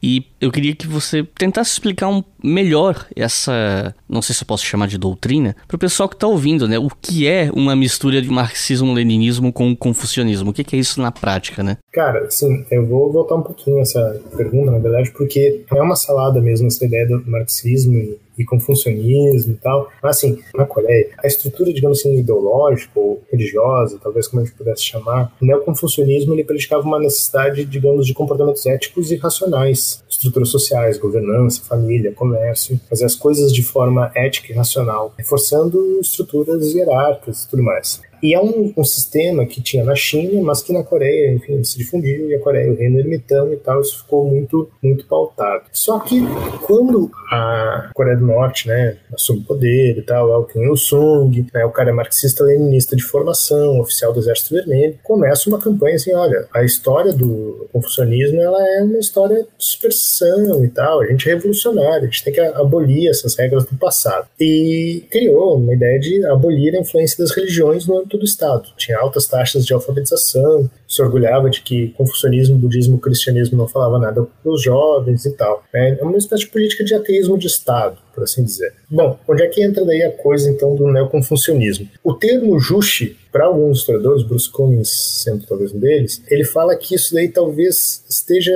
já seja uma dessas marcas, né? Tipo, ok, você aboliu tudo isso, mas ainda está ali no vocabulário. É um termo neoconfucionista que fala quase como um estado de espírito, um estado mental, que indica um equilíbrio, né? Então, assim, você está justo e tal quando você atingiu o equilíbrio. Que tipo de equilíbrio se espera nesse processo? A autossuficiência, né? Que se traduziu também nesse período como, digamos assim, uma forma de fazer as coisas como os coreanos fazem, né? Então, assim, das muitas traduções que o termo ganha, o mais curioso daí é que o socialismo Juche se torna, digamos assim, uma forma de dizer que é um socialismo norte-coreano, com características norte-coreanas. Quais são as características norte-coreanas? O respeito, a hierarquia, a valorização da ética dos líderes, a importância da autossuficiência, de que o isolamento é oriundo dessa necessidade de fazer as coisas de forma coreana. Então, assim, é uma forma, digamos assim, é uma reconfiguração de algo que talvez fosse banido dentro da figura assim, de que religião, dentro do regime socialista não seria legal, mas que alguma coisa de recuperar, digamos, um caráter coreano, né, uma ideia de uma identidade nacional coreana nesse processo, que se afastaria então do socialismo chinês, do socialismo soviético, né? Então o socialismo Juche é o socialismo da Coreia. E nesse caso, a figura do Kim Il-sung, ela se torna uma espécie de personificação disso, porque ele se torna, digamos, uma figura quase de paternidade, né? Assim, dentro dessa visão confucionista ou de influência confucionista, a figura do líder se torna a figura do pai, né? Então, assim, em muitos países socialistas a gente tem culto à personalidade, países capitalistas obviamente também muito, mas essa ideia da figura do pai ser central, né? A figura do pai se tornar uma figura, digamos assim, valorizada, né? Isso daí passa a ser fundante desse culto à personalidade do Kim Il-sung, que era denunciado nos anos 50. E aí é que tá, daí a ala soviética lá do Partido dos Trabalhadores Coreanos dizendo assim, não, pô, culto à personalidade, né, que além de ser uma coisa stalinista e tal, mas no caso do Kim Il-sung, o cara ainda tá retomando coisas do passado confucionista. Então, digamos assim, no discurso público, a Coreia do Norte vai dizer, não, nós somos marxistas-leninistas. Mas na prática, a ideologia Juche, né, o socialismo Juche, ele remete sim a elementos desse neoconfucionismo e tal, né? Então tem uma ambiguidade aí que torna a coisa talvez muito confusa, né? Eu particularmente acho muito confuso, não tem como dizer que não. A forma que a gente tem muitas vezes de simplificar e de tentar entender esse processo é entender que o socialismo Juche é algo que remete a uma ideia de socialismo norte-coreano, que só a Coreia do Norte vai produzir isso, porque isso daí remete às próprias raízes uma identidade coreana e tudo mais. Então o Kim Il-sung é essa personificação de liderança ética, né, legitimamente coreano. Às vezes daí cai um pouco na discussão da fabricação do seu sucessor, que é o Kim Jong-il, né, e depois do Kim Jong-un e tudo mais, porque tudo isso cria, na verdade, problemas, e daí são problemas que foram sentidos na época, tá? Pra gente deixar isso muito claro. Pô, mas socialismo e política hereditária, né? Ou essas tradições conservadoras, muitas vezes, né? E socialismo, como é que faz essa equação? Bom, em termos políticos, essa equação foi feita com base, no caso ali, nos expurgos de 56 e depois nos expurgos ali de 66 e 67, de forma violenta. Mas também se faz com base no, enfim, processo de personificação desses valores, né? Então a família Kim se torna, digamos, a personificação do socialismo Juche. Então, assim, é quase teológico, teleológico, né? Parece que vai sempre indo para aquele mesmo fim, né? Mas no final das contas, o que eu acho que é importante destacar aqui é que o socialismo Juche, ele é um modelo de socialismo que ele não nasceu pronto, né? O Kim Il-sung foi moldando essa ideia conforme a Coreia foi se isolando politicamente no cenário internacional e conforme foi valorizando essa ideia de autossuficiência. Esse caminho norte-coreano, esse jeito, esse Estado Juche, na verdade, né, que se construiu, ele foi instituído, melhor dizendo, implementado gradualmente conforme as diretrizes políticas do Kim Il-sung foram ficando mais claras ao longo do tempo, né?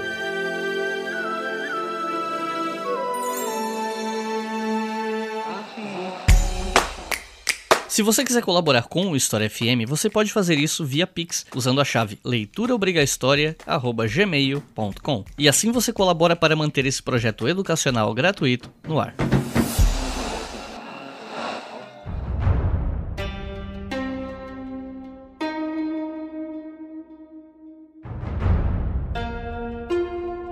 Os anos 90 foram uma época terrível para a Coreia do Norte, né? Por vários fatores. A União Soviética tinha acabado, então qualquer eventual apoio que eles poderiam receber dali já não era mais possível. O Kim Il-sung morre, desastres climáticos terríveis aconteceram lá, né? Destruindo muito das plantações. A gente tem que levar em consideração que uma porcentagem muito pequena das terras da Coreia do Norte são cultiváveis, né?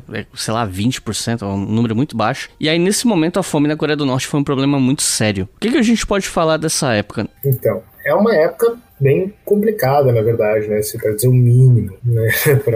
Sobre a Coreia, né? Porque esses problemas que eu já apontei nos anos 80, né? De estagnação, isso foi pesado, de fato, né? A Coreia ter se transformado em nação pária por ação da diplomacia americana, mas que no final da Guerra Fria não ajudou, foi, enfim, a gota da água, né, desse processo de estagnação econômica, porque, assim, o país parou de receber investimento estrangeiro, né, chegaria em 1994, o governo Clinton falou que a Coreia do Norte patrocina o terrorismo e a partir daí não pode mais receber investimento estrangeiro. E, ao mesmo tempo, né, enfim, dependia muito desse comércio internacional com o Sul global. Bom, daí você vê a época que o FMI está fazendo ajustes cada vez mais draconianos em cima de economias subdesenvolvidas e a Coreia do Norte, obviamente, se recusa a aceitar qualquer coisa do receituário do FMI, nesse caso, né? Então, o isolamento norte-coreano nesse momento, né, ele antes era uma decisão política da cúpula e ali chega na Guerra Fria e se torna uma inevitabilidade. Daí eu penso, pô, mas a China, né? A China está lá, né, fazendo sua abertura econômica, passos inicialmente lentos, mas depois passos largos, começa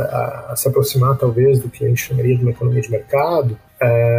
E a Coreia do Norte, nos anos 80, né, apostou no cavalo errado ainda por cima, porque acabou indo mais pro lado soviético, né? Então, assim, chega ali, depois de 85, que a União Soviética está fundada na sua própria crise econômica, a Coreia do Norte não tem nem condições de buscar a China nesse momento. O Paulo Vicentini fala, né, no livro lá sobre a Coreia, que é um livro basilar, para quem quiser estudar sobre isso no Brasil, que ainda em 87 a Coreia, né, foi procurado pelos chineses, né, o governo chinês falou, olha, comecem reformas, né, de cunho mais liberalizante e tal, que de repente vocês conseguem retomar a economia. E a Coreia do Norte se recusa, obviamente, né, a fazer essas reformas. Um pouco de capital japonês que tinha na Coreia do Norte cai fora também. O Japão tem seus próprios problemas. E, claro, como eu falei, né, a Coreia do Sul nesse momento começa a bombar. A produção tecnológica das chaebol, dessas grandes empresas coreanas, ela passa a se dirigir basicamente para o exército americano. A Coreia do Norte novamente vai vendo seu isolamento crescer conforme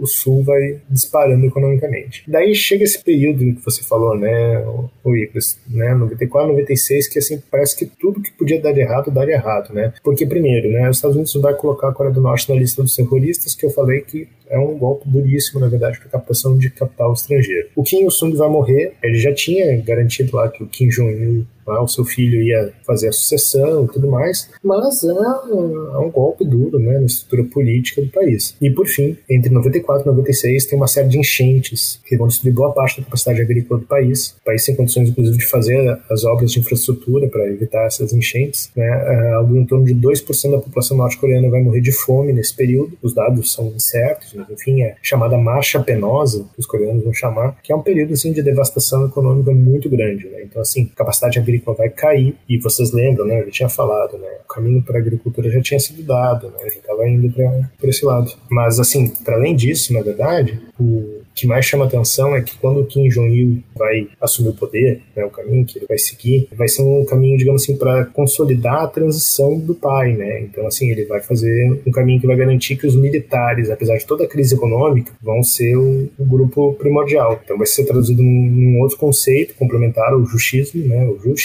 que é o Songun, traduzido muitas vezes como militares em primeiro lugar, que apesar de toda a crise econômica que a Coreia do Norte vai passar nesse período dos anos 90, os seus escassos recursos econômicos vão então para militarização da sociedade, né, para começar inclusive, né, programas nucleares e tal, para ter base de barganha internacional, para romper esse isolamento político e econômico que eles eram vítimas naquele momento. estava submetido. Só que, claro, no primeiro momento até consegue suspender algumas das sanções e tal, mas isso começa a variar, porque cada novo governo americano, e daí o governo do Bush filho vem, nos anos 2000, coloca a Coreia no eixo do mal, começam uma série de ações de sabotagem financiadas pela CIA para destabilizar o regime. Então, assim, dos anos 90 em diante, a Coreia do Norte se torna talvez assim, um regime pária, né, e que os anos 2000 vai consolidar essa posição de uma forma emblemática, né? Então, assim, esse momento político da Coreia do Norte, ele é surpreendente, assim, porque é isso, tipo, a gente está trabalhando com um país que há 30 anos talvez era não uma potência, mas uma nação industrializada, né, em vias de um desenvolvimento igualitário, que chega nos anos 90, 2000 ali, está, enfim, um processo de crise econômica muito grande, e que a única forma que encontra para sua sobrevivência é através de uma política de militarização cada vez maior, que vai destinar seus escassos recursos para manter esses militares no topo, digamos assim. E como tem sido a relação do país com os Estados Unidos depois do fim da Guerra Fria com os diferentes governos? Você já pincelou um pouco isso, né? Mas me parece que nos últimos anos tem sido uma montanha-russa isso, né? Então, porque é isso, né? Depois da Guerra Fria, os Estados Unidos... Primeiro que os Estados Unidos tinha vários motivos para sair da Coreia do Sul, onde tem uma série de bases, mas não fez. A abertura democrática coreana teve muitos movimentos sociais pedindo isso, né? Exigindo, olha, estamos agora caminhando para a democracia e tal, né? Não precisa mais de bases americanas. Os americanos mantiveram muitas delas, inclusive algumas envenenando lá rios e tudo mais, né? Enfim... Não é exatamente uma ocupação vista com bons olhos na Coreia do Sul. Na Coreia do Norte, à medida que essas bases se mantiveram, depois que os americanos ainda colocaram a Coreia do Norte na lista dos países que financiam o terrorismo, a relação azedou muito. Mas, ao mesmo tempo, caiu para os norte-coreanos uma ficha de que eles inevitavelmente dependem dos Estados Unidos para poder sobreviver, para poder ter algum tipo de capital estrangeiro, algum recurso que possa efetivamente desenvolver o país. Em 97, né, quando o Kim Jong-un vai lá apontar para o Songun, vai começar a dar as ideias dessa corrida armamentista nuclear, né, de barganhar, né, é muito curioso que no primeiro momento até os democratas são sensíveis a essas questões, tentam fazer programas de ajuda humanitária para a Coreia, né, só que é isso, tipo, veja bem, em 67, muito antes desse período, durante a Guerra Fria, os Estados Unidos tinham 950 ogivas nucleares apontadas para a Coreia do Norte, né? E o governo americano ainda confirma, ainda hoje, né? O governo Trump ainda confirmava a existência de um guarda-chuva nuclear ao redor da Coreia. Então, quer dizer, ninguém sabe ao certo se a Coreia do Norte tem ou não armas nucleares, mas os Estados Unidos têm ao redor da Coreia, né, algo em torno de quase 1000 ogivas nucleares. Então, quando a Coreia do Norte foi colocada sob sanções, quando ela é colocada sob sanções ao longo dessas últimas décadas, os norte-coreanos, enfim, eles não têm muito o que fazer, né? Os Estados Unidos é a única chance que eles têm, na verdade, de tentar abrir para canais de desenvolvimento, algum canal de desenvolvimento, tentar recorrer à ONU, tentar recorrer a programas humanitários e tudo mais. O governo Obama tentou, né, distensionar essa relação, tirou a Coreia da lista das nações terroristas, tentou normalizar o comércio de petróleo, só que, enfim, né, ao mesmo tempo que fazia isso, continuava tendo lá avião espião sobrevoando a Coreia do Norte, continuava tendo ações da CIA, né, na fronteira e tal, e a própria Coreia do Sul, já numa política de tentar desmilitarizar as relações, e a Coreia do Norte sofrendo essas fustigadas americanas, né, e no governo Trump a coisa foi do ápice do limiar de uma guerra até chegar depois numa política bizarríssima de detente, onde a Coreia, enfim, todo mundo viu lá o Kim Jong-un e o Trump, né? Mas assim, em larga medida o Trump tentou estimular uma série de conflitos norte-coreanos, né? Que, enfim, só foram resolvidos ali em 2018, que aí os Estados Unidos passou a reconhecer, ok, a Coreia do Norte tem autonomia, tem soberania, nós não vamos mais provocar, né? Só que, enfim, a gente sabe que continua tendo ações de aviões espiões americanos, continua tendo ações da CIA na Coreia do Norte e tal, que, né, sem contar, e aqui é um ponto que eu acho que sempre é bom lembrar, né, sem contar a imensa quantidade de propaganda, de dinheiro de propaganda que o governo americano, o Departamento de Estado, despeja em instituições como a Radio Free Asia, que serve justamente se não para outra coisa, para fazer propaganda contra regimes não alinhados com o interesse dos Estados Unidos. Então, assim, para ser bem sincero, na verdade, ao mesmo tempo que os Estados Unidos é a pedra no sapato da Coreia do Norte, da existência da Coreia do Norte, ao mesmo tempo a Coreia do Norte hoje em dia se vê numa sinuca de bico que ela precisa do aval dos Estados Unidos para conseguir negociar algo para sair do seu isolamento econômico. Então, enfim, a situação é complicada, porque daí acaba dependendo cada vez mais do tipo de governo que os Estados Unidos têm, da política externa, etc, etc. It isn't right that other men should fight and die, that I would just be sitting at home safe. I need to serve. I got the energy and the passion to serve as a medic. Right in the middle with the other guys, no less danger, just while everybody else is taking life, I'm gonna be saving it. Bom, agora vem a pergunta que eu considero a mais difícil e mais importante desse episódio, que é o seguinte. Você tá rindo porque você sabe qual é, né? Porque eu já te mostrei o roteiro antes.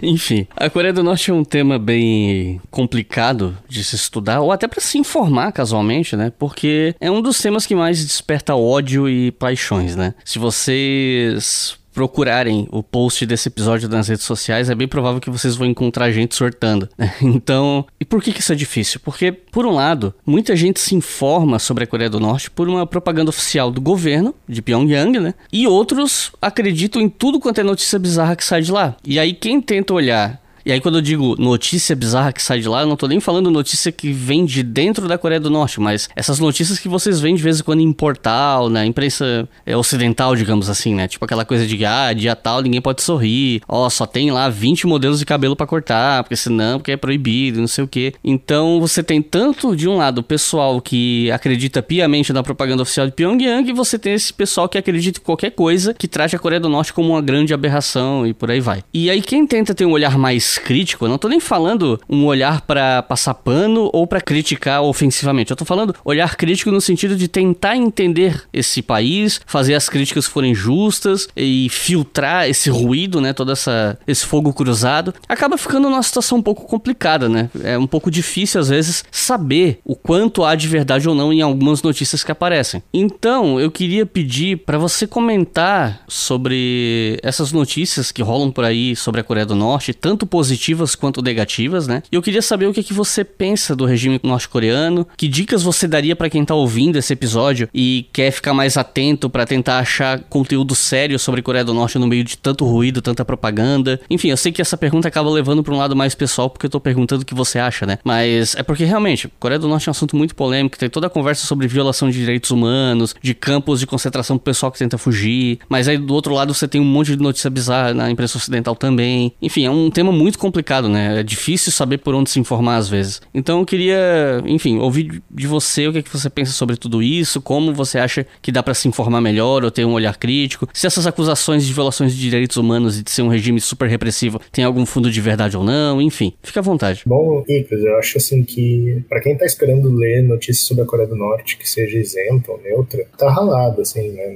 Não tem como, sobre qualquer tema, né? Mas a gente tá lidando com um regime que é muito fechado, e não é fechado assim, porque é autoritário, ditadura. Sim.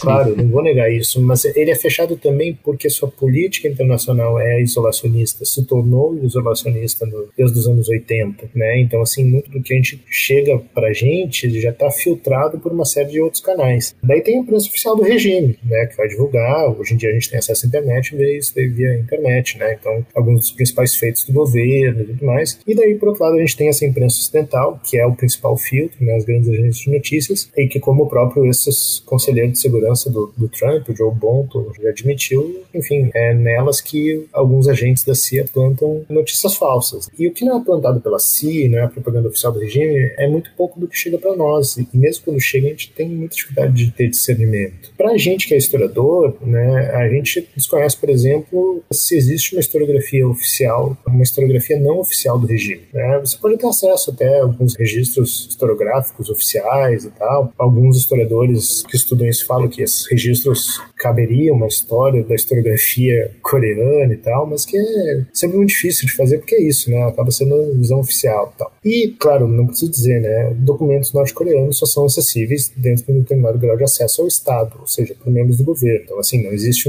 uma biblioteca livre de acesso e tal, que a gente possa ter acesso a todos esses documentos. Da mesma forma, a gente não poderia ter acesso ao que a CIA faz na Coreia, né? Muitas coisas o próprio governo americano reconhece. O que eu posso recomendar para as pessoas, né? Desconfiem de onde vem a fonte. Se vem de fontes oficiais de Pyongyang, vale desconfiar, que essa é a versão autorizada do regime. Talvez haja outras histórias. Mas as fontes dos detratores, né, dos críticos, muitas vezes, alguns deles são alinhados à CIA, né, tem uma boa chance delas serem falsas. Falei lá da rede Free Asia, acho que é uma das mais famosas, assim, dessas, né? Porque os caras, enfim, eles são os produtores dessas notícias lá de que não pode sorrir na Coreia, de que as pessoas têm que usar tudo o mesmo corte de cabelo e tal. Enfim, que são pastiches de notícias da Coreia do Sul dos anos 70 e 80, inclusive. Mas, enfim, isso é uma outra questão. Desconfiar não significa também achar, é tudo mentira, ou é propaganda de Pyongyang, ou é propaganda CIA. Mas tentar cruzar essas informações, né? Tentar juntar um pouco, assim, tentar fazer esse trabalho quase de bricolagem para tentar ver o que pode se pescar realmente assim de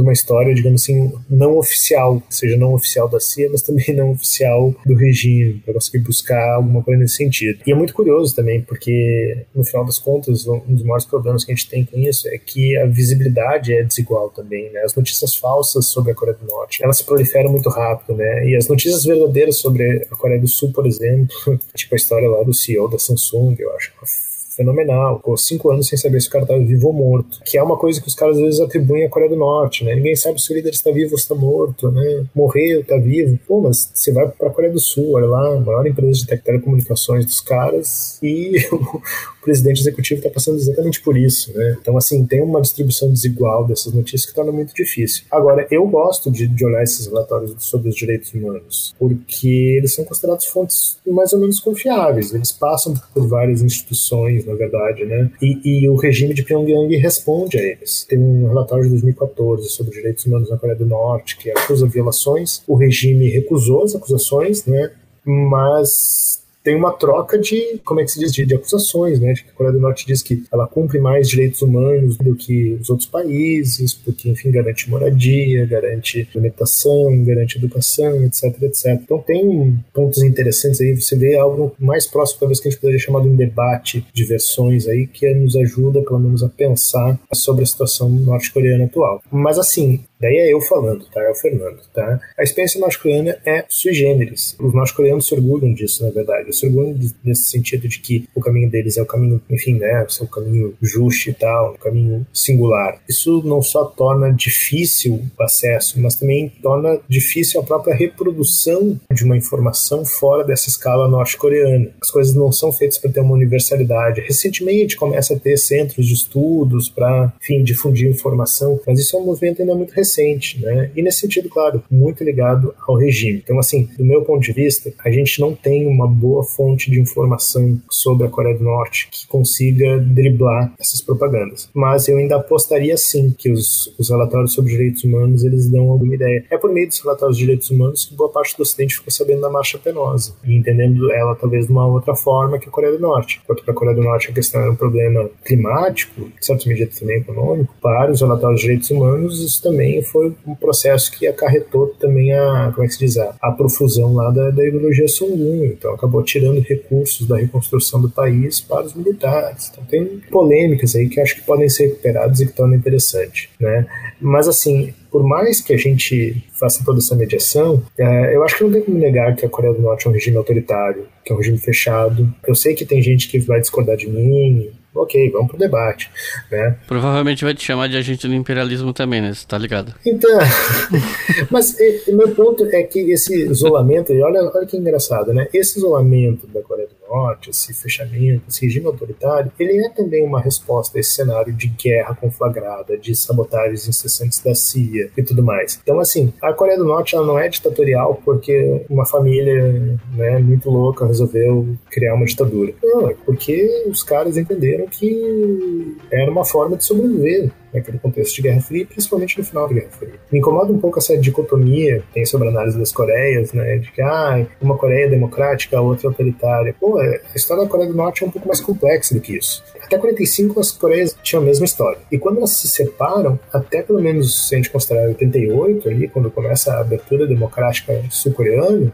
as duas são ditaduras, ainda que de lados opostos na Guerra Fria. E, invariavelmente, qualquer coisa que a gente vai falar sobre a Coreia do Norte, a gente precisa mencionar examinar os crimes do colonialismo japonês, os crimes da ação americana na Guerra da Coreia, e depois, claro, eu não quero passar a mão na cabeça de um regime que eu tô falando aqui que considera um regime autoritário. Mas assim, a caricatura não ajuda, né? A caricatura não ajuda a entender nada aqui. Essa ideia de que o ditador não quer ver as pessoas sorrindo. Isso é anedótico, é para estimular a burrice, quanto na verdade para entender o regime norte-coreano e inclusive para criticar o regime norte-coreano, a gente deveria compreender a sua formação histórica. Eu acho que espero que pelo menos o episódio tenha ajudado um pouco nisso, né? Tenha levantado algumas coisas nesse sentido.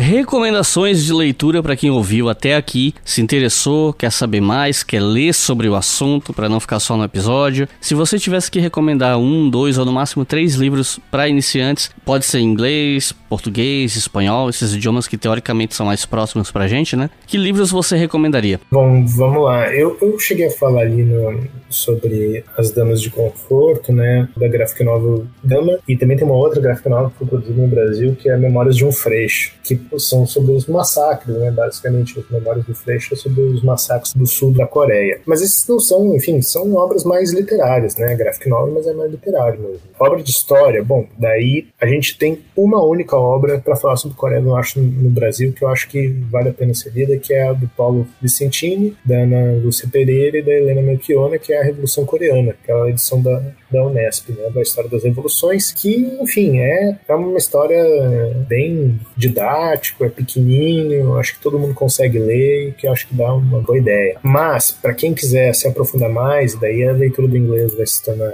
necessária, tem 2 livros que eu acho que valem a pena. Um é do Adrian Buzzo, The Making of Modern Korea, e que é um autor mais, digamos, mais pró-Coreia do Sul, mais pró-Estados Unidos, mas que é um cara que vai, por exemplo, ele vai conseguir mexer com documentação desses expurgos norte-coreanos dos anos 50 e 60. Então ajuda a entender esse regime também no seu processo de formação, de mudança, de ruptura e tal, que eu acho que é legal. O outro texto que eu poderia indicar, que eu gostaria de indicar, é do historiador Bruce Cummings. Ele tem vários livros sobre a Coreia do Norte, mas talvez o que seja mais legal para entender essa história das Coreias, que daí ele faz depois capítulos separados, Coreia do Norte e Coreia do Sul, é o Korea's Place in the Sun, A Modern History, que daí também, né, retoma essa história moderna da Coreia, mas com um olhar mais crítico sobre o Sul e principalmente sobre os Estados Unidos. Então ambos são de posições diferentes, posições políticas, ideológicas diferentes, mas que trazem elementos muito legais para refletir sobre a formação da Coreia do Norte, de norte-coreano e tudo mais. Bom, então é isso. Fernando, gostaria de fazer alguma consideração final? Agradecer, na verdade, pelo convite, tá? Enfim, fico super feliz, né? Você sabe que eu gosto muito do seu trabalho e tal, e acho fundamental ele hoje em dia, principalmente hoje em dia, né? E eu, diante do que eu falei aqui, recebo as acusações de agente da CIA ou agente de Pyongyang de peito aberto, tá? E é isso aí, espero contribuir em outros momentos também com você e com o pessoal do História FM. Então é isso. Muito obrigado para quem ouviu até o final. Compartilhe esse episódio com as pessoas se vocês acham que é interessante. Vez ou outra esse debate sobre Coreia do Norte aparece nas redes sociais, então esse episódio pode ser útil para as pessoas. E gostaria de pedir para que vocês não esquecessem da nossa campanha no Apoia-se, porque é ela que financia o História FM e os outros podcasts produzidos pelo Leitura Obriga História. Você pode ajudar em apoia.se/obrigahistoria a partir de R$2 por mês, e com R$5 por mês vocês podem ouvir o História FM com antecedência. Então é isso, muito obrigado e até a próxima.